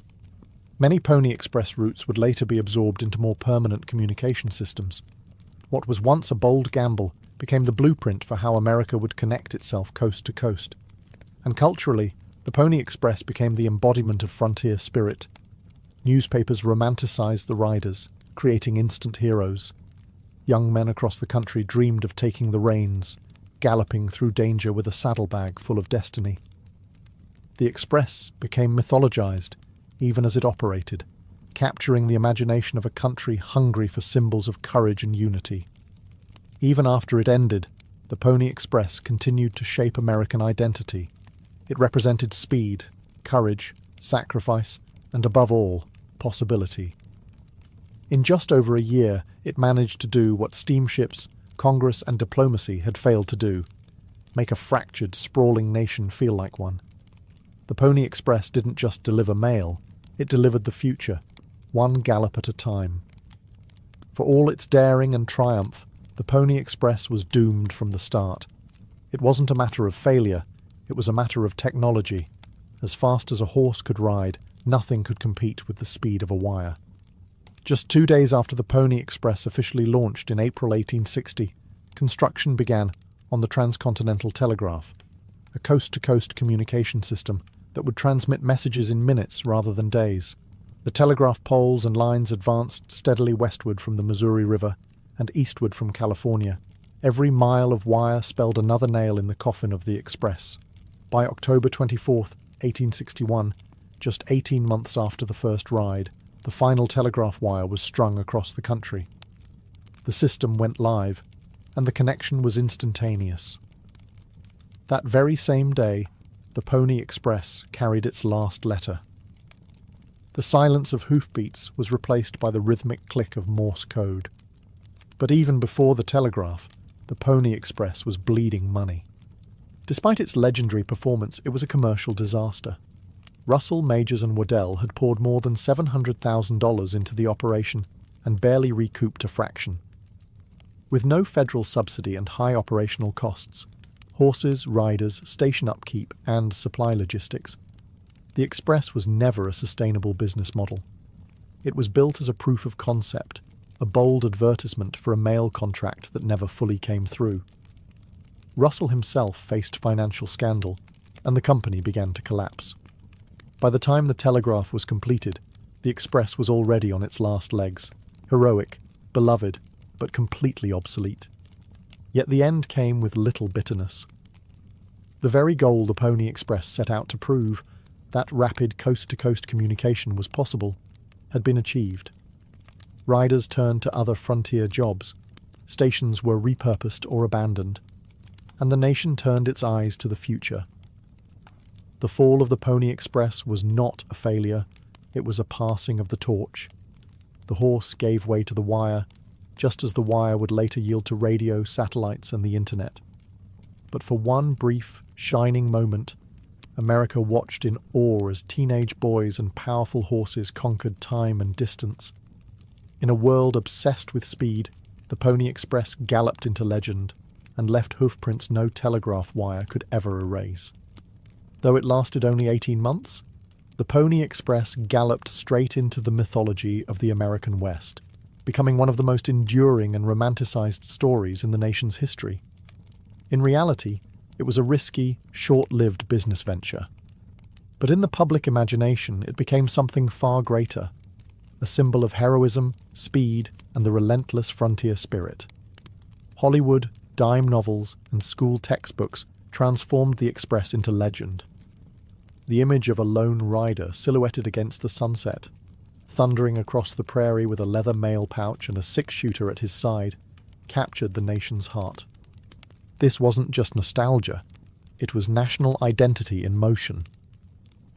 At a time when America was still defining itself, the Pony Express offered a story of bravery, sacrifice, and unity through hardship. Figures like Pony Bob Haslam and Buffalo Bill Cody became frontier celebrities. Cody, whether he rode for the Express or not, capitalized on the legend in his Wild West shows, cementing the image of the fearless teenage courier in the minds of millions across the world. The Express became shorthand for grit, daring, and everything Americans wanted to believe about their pioneer past. Monuments soon followed. Statues of galloping riders now stand in cities across the old trail, from St. Joseph to Sacramento. Highways and bike paths trace the original route. Reenactments, museum exhibits, and historical tours keep the memory alive. Even the U.S. Postal Service has issued Pony Express stamps, honouring the brief but bold endeavour that helped unite the nation. But the story endures for a deeper reason. The Pony Express reminds us of a moment in history when human endurance raced neck and neck with nature's obstacles, when communication meant risk and connection required courage. It tells us that speed once came not from satellites, but from sheer determination and a willingness to ride through snow, desert, and darkness with nothing but a horse and a dream. In our age of instant messages and global networks, it's easy to forget just how hard-won communication once was. The Pony Express stands as a tribute to those who bridged impossible distances, not with fibre optics or electricity, but with muscle, grit, and a pounding heartbeat. Its legend remains not because it lasted, but because, for a brief and shining moment, it outran the impossible. The earliest known beer didn't come in a frosty mug or a labelled bottle. It came in a clay pot in the middle of a Sumerian village thousands of years ago. Long before Rome rose or pyramids stood, the people of ancient Mesopotamia, specifically the Sumerians, were brewing beer in ways both simple and sacred. And they weren't just drinking it, they were worshipping it. Beer, in Sumerian society, wasn't just a casual beverage. It was a staple food, a form of currency, a religious offering, and a symbol of civilization. It's no accident that the oldest written recipe in human history is not for bread or soup, but for beer. Found on clay tablets dating back to around 1800 BCE, the hymn to Ninkasi praises the goddess of beer while simultaneously laying out brewing instructions in verse. Ninkasi wasn't a minor deity, she was revered.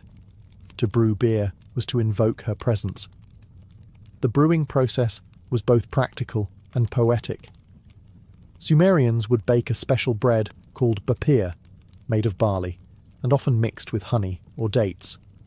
This bread was then crumbled into jars of water and left to ferment naturally. The result wasn't anything like modern beer. It was thick, cloudy, and low in alcohol, more like a nutritious gruel, and it was essential to daily life. Water in the ancient world was often contaminated, but beer, thanks to its fermentation process, was safer. It was rich in calories and nutrients, and it became a vital part of the diet for labourers, priests, and royalty alike. Workers on temple projects or irrigation ditches were frequently paid in beer rations, which could amount to several litres a day. Socially, beer was a communal experience. Rather than drinking from mugs, people often gathered around large ceramic vessels and drank through long reed straws, filtering out the sediment. It wasn't just about getting drunk, it was about bonding, surviving, and even honouring the gods. In many ways, beer helped define what it meant to be Sumerian. It was embedded in rituals, law codes, agriculture, and economics. It was liquid civilization, both a daily necessity and a sacred act. And it set the stage for brewing cultures across the ancient world, from the banks of the Tigris to the shores of the Nile. If the Sumerians gave beer its spiritual beginning, the Egyptians industrialized it. By the time the Old Kingdom was rising along the Nile, beer had become more than a sacred drink. It was a pillar of Egyptian society, woven into everything from daily meals to divine offerings and funeral rites. Egyptian beer was brewed on a scale that dwarfed earlier methods. At large temples and palace complexes, massive breweries operated as part of the state economy. In fact, beer production was often overseen by religious institutions. The Egyptians believed beer was a gift from Osiris, god of agriculture and fertility, and it featured prominently in ceremonies honouring deities such as Hathor, the goddess of music, fertility, and joy, frequently associated with intoxication and revelry. The brewing process was similar to that of the Sumerians, but had evolved in both technique and scale. Bread made from emmer wheat or barley was partially baked, crumbled into large vats, and mixed with water. Dates or honey were added for sweetness, and the mixture was left to ferment in ceramic jars. The resulting beverage was thick, unfiltered, and highly nutritious, sometimes consumed with a spoon rather than sipped. Beer wasn't just for the living. Tombs were stocked with jars of beer for the afterlife, alongside loaves of bread and meat. Beer was considered so essential that no respectable journey to the next world could be imagined without it. Recipes for the dead, lists of beer offerings to the gods, and murals showing the brewing process all highlight its spiritual weight. But beer also fueled the labor economy. Workers who built the pyramids weren't slaves. They were paid laborers, and part of their daily rations included beer, sometimes up to 4 liters a day. This wasn't an indulgence. It was hydration, nutrition, and morale all in one. One archaeologist even called it the ancient Egyptian energy drink. The state maintained strict control over production and distribution. Taxes were levied in beer, and its quality was regulated. Women, especially priestesses and temple workers, were often involved in brewing, reinforcing its connection to both domestic life and sacred power. In short, beer in Egypt wasn't a side note. It was central. It nourished the people, pleased the gods, and filled the tombs. And like the Nile itself, it flowed through every part of Egyptian life. Across ancient civilizations, beer wasn't just a drink, it was divine communion. Its frothy presence was invited into temples, funerals, and festivals. Fermentation was not seen as a chemical process, but as a mystical transformation, a gift from the gods that turned simple grain into sacred liquid. To brew beer was to interact with the spiritual world, and to drink it was to partake in something more than sustenance. In Sumer, the goddess Ninkasi embodied this connection. Her hymn was both prayer and instruction, an act of devotion and a manual for sacred brewing. Rituals likely began with chants to invoke her presence before fermenting began. It's possible that the final beer was shared as part of temple offerings, given to priests and even poured out in libation to the gods themselves. In Egypt, the spiritual use of beer was woven even deeper into the religious fabric. Temples brewed their own beer for daily offerings, sometimes dedicating hundreds of jars at once. During the annual festival of drunkenness, worshippers celebrated the myth of Sekhmet, the lion-headed goddess of destruction who was tricked into drinking beer dyed red to resemble blood. The result? Her bloodlust was sedated, and humanity was saved. It's a powerful tale of how beer was literally seen as a force that could tame divine wrath. Priests and priestesses played active roles in the brewing process, and many religious texts mention specific ritual brews intended for ceremonies. The presence of beer in funerary rites was also key. It was believed to sustain the soul on its journey to the afterlife. Some tomb inscriptions even list precise beer offerings alongside prayers and hymns. Outside the temples, seasonal festivals often involved large-scale communal drinking. These were not casual parties. They were acts of connection between the human and divine realms. Whether celebrating a harvest, honouring the dead, or marking a solstice, beer helped blur the line between the mundane and the mystical. Even in later cultures, like the Hebrews or the Hittites, beer retained spiritual undertones. While wine gained favour in elite rituals, beer remained tied to fertility, the earth, and the working class, maintaining its ancient role as a sacred and grounding force. In the ancient world, drinking beer wasn't just about thirst. It was about aligning yourself with cosmic rhythms, with gods, nature, and the cycle of life and death. Beer wasn't just a product of civilization. It may have been a cause of it.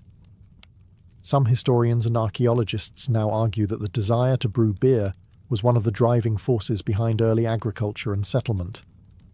While grain was certainly grown for bread, the possibility that humans began cultivating cereals in part to make beer is gaining increasing scholarly support.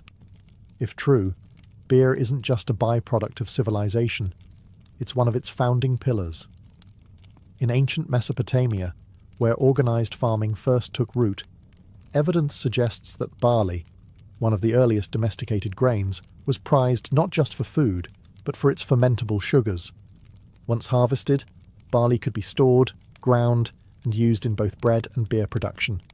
And unlike water, which was often polluted, fermented beer was safe to drink and could be stored longer.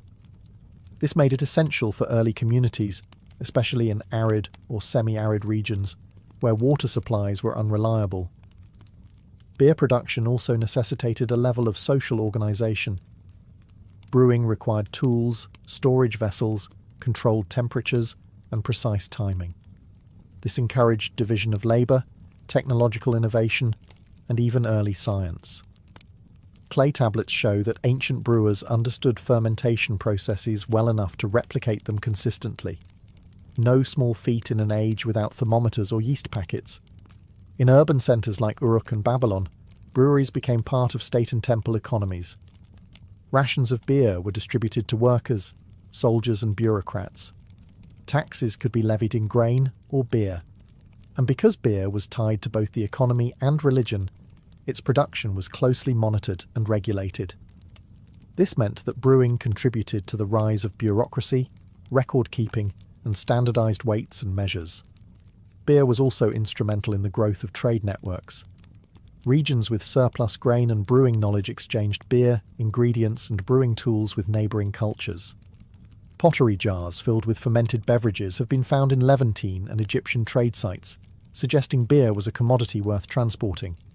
In short, beer helped humans settle, organise, and thrive.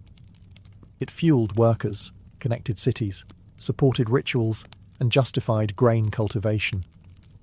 The frothy beverage was far more than a treat. It was liquid infrastructure, building the foundation of the ancient world, sip by sip. Long before breweries were industrialised or recipes were written down, beer was the domain of women.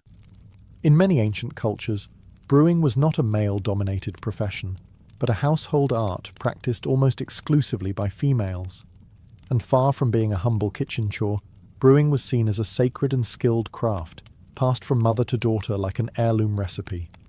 In Sumerian society, beer was so entwined with femininity that even the goddess of brewing, Ninkasi, was female. This wasn't symbolic. It reflected the reality that Sumerian women were the principal brewers in both domestic and temple contexts. Brewing and baking were often done side by side, and in the early days, both involved fermentation. While men oversaw politics and trade, women made the food and drink that sustained the household and society. In Egypt, women continued to dominate brewing, especially in the home. Beer was brewed in clay vessels using lightly baked loaves of grain, water, and flavourings. The process was labour-intensive but routine. Many women brewed daily or weekly, not just for family consumption but for sale or trade in local markets. In wealthier households, female servants or workers managed small-scale breweries. Tomb paintings and hieroglyphs often depict women brewing, straining, and storing beer, highlighting their central role in this key part of life. Women were also heavily involved in brewing for temples and rituals. Priestesses and temple workers often oversaw sacred batches meant for offerings or religious festivals. In some regions, being a brewer was a source of social status and spiritual influence. These women weren't just cooks. They were custodians of divine tradition. Over time, as societies grew more stratified and beer became commercialized, men began to dominate public brewing. But in the earliest chapters of beer's history, women held the reins. They developed the methods, managed the ingredients, and safeguarded the knowledge.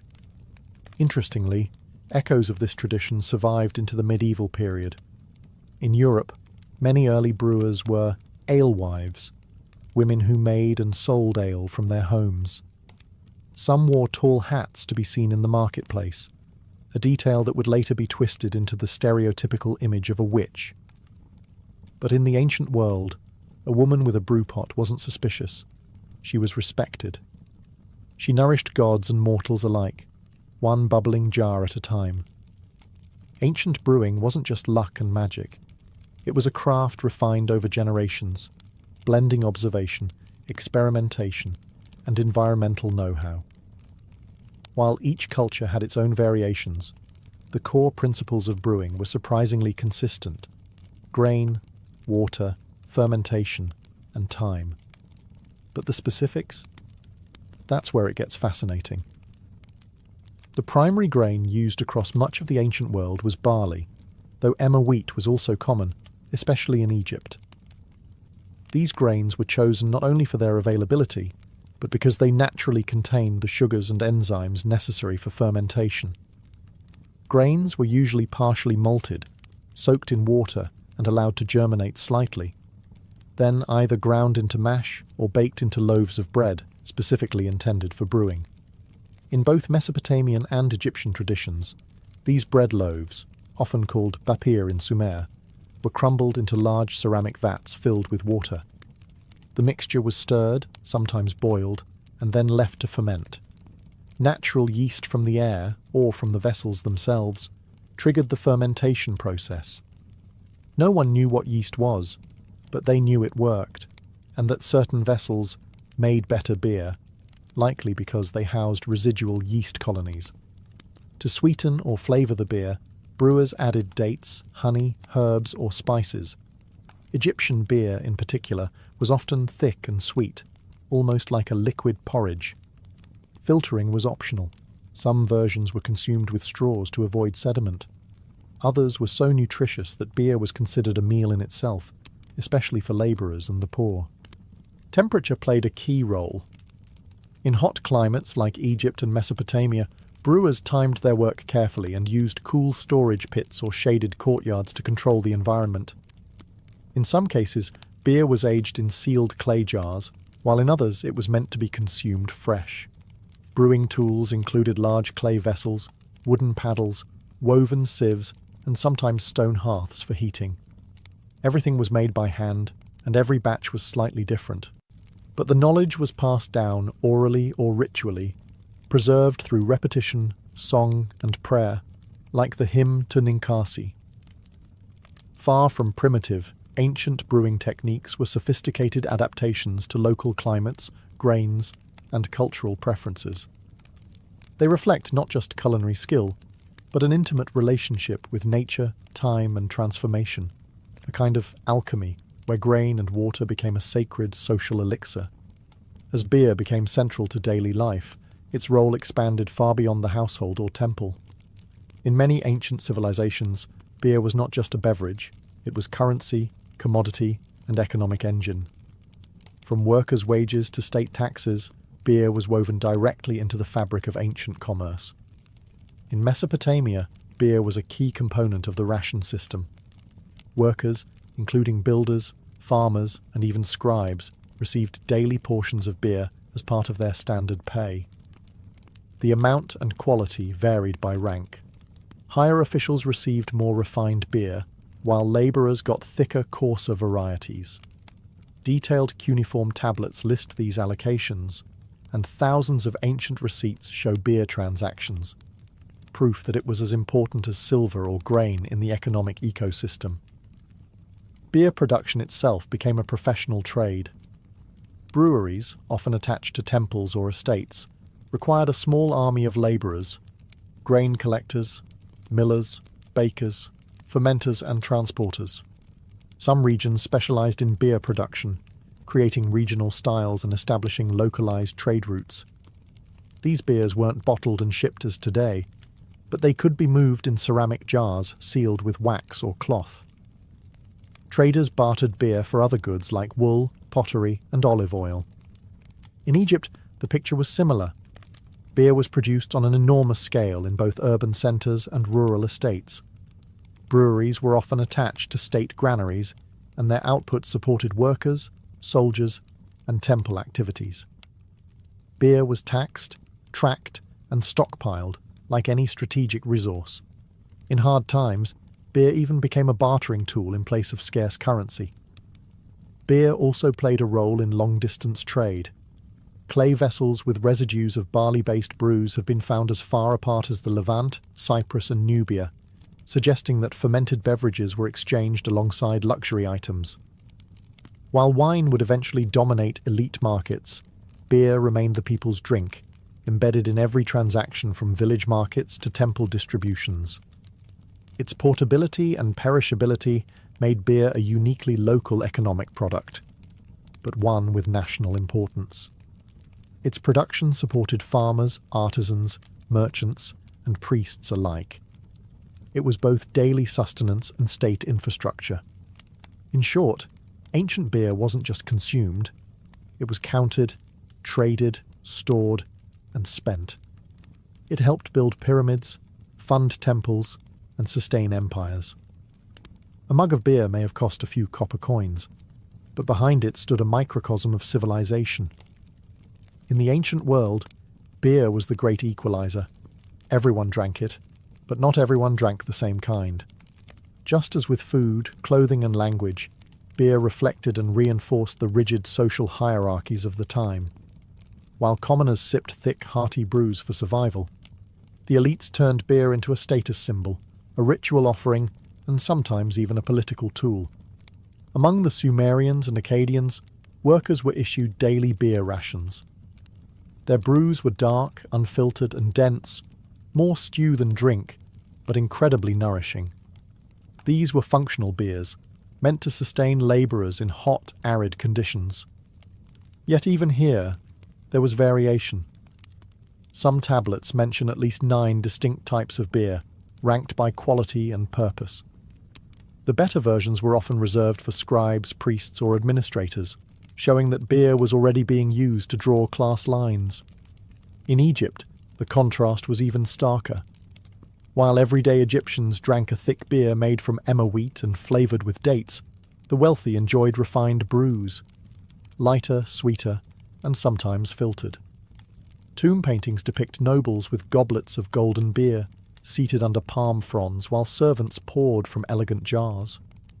For the upper classes, beer was not just sustenance, it was an aesthetic experience.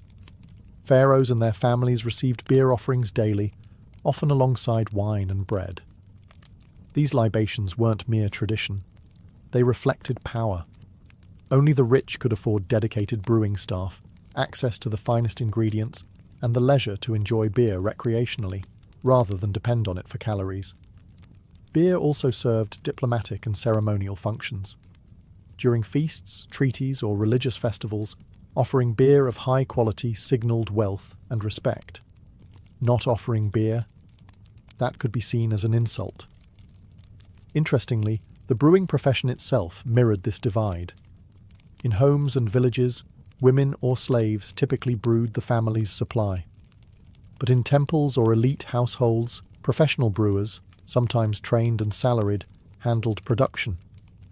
The beer that flowed from temple vats was better regulated, better taxed, and more politically significant. So while beer was universal, its taste, texture, and meaning varied wildly depending on who you were. For some, it was daily fuel. For others, it was an expression of divinity, wealth, and refinement. In every jar, ancient beer carried not just flavour, but a quiet signature of social status, foaming at the rim. Though thousands of years have passed since Sumerian priestesses chanted to Ninkasi or Egyptian workers sipped beer beneath pyramid shadows, the legacy of ancient brewing still lives on, in our recipes, rituals, economies, and cultural memory. Beer, perhaps more than any other beverage, connects us to the earliest expressions of civilization. Modern brewing owes a great debt to the ancient world. Many techniques we take for granted today, malting grain, fermenting with wild yeast, flavouring with herbs or fruit, were pioneered by brewers with no microscopes or thermometers. Instead, they relied on intuition, tradition, and trial and error, guided by oral wisdom and spiritual reverence. These methods formed the foundation of what would eventually become scientific brewing in later eras. The ancient attitude toward beer also lingers in cultural traditions. In places like Ethiopia, Peru, and rural Eastern Europe, communities still brew beer in ceramic vessels, often using age-old recipes passed down through families, echoes of Sumerian and Egyptian kitchens. In these places, brewing is not just a hobby or business. It's a ritual of community, just as it was 5,000 years ago. The symbolic power of beer has also endured. Festivals, holidays, and social gatherings around the world still feature beer as a central offering, a drink of celebration, bonding, and identity. Even the communal pint at the pub carries the same spirit as the ancient Sumerian clay pot shared by reed straws, beer as a bridge between people. Academically, the study of ancient brewing has sparked a growing field known as bioarchaeology. Using residue analysis, scientists have reconstructed ancient beer recipes, brewed them, and even sold them commercially. experimental archaeology projects have successfully brewed beer from ancient Egyptian tomb recipes, offering modern people a literal taste of history. Perhaps most importantly, ancient beer reminds us that civilization wasn't just built on conquest, stone, or steel. It was also built in kitchens and breweries by ordinary people who turned grain and water into sustenance, economy, and culture. It was made by women, consumed by workers, and offered to gods. So the next time you raise a glass, remember, you're not just drinking a beverage, you're participating in one of humanity's oldest and most universal rituals, a legacy brewed over millennia and still fermenting in every corner of the world.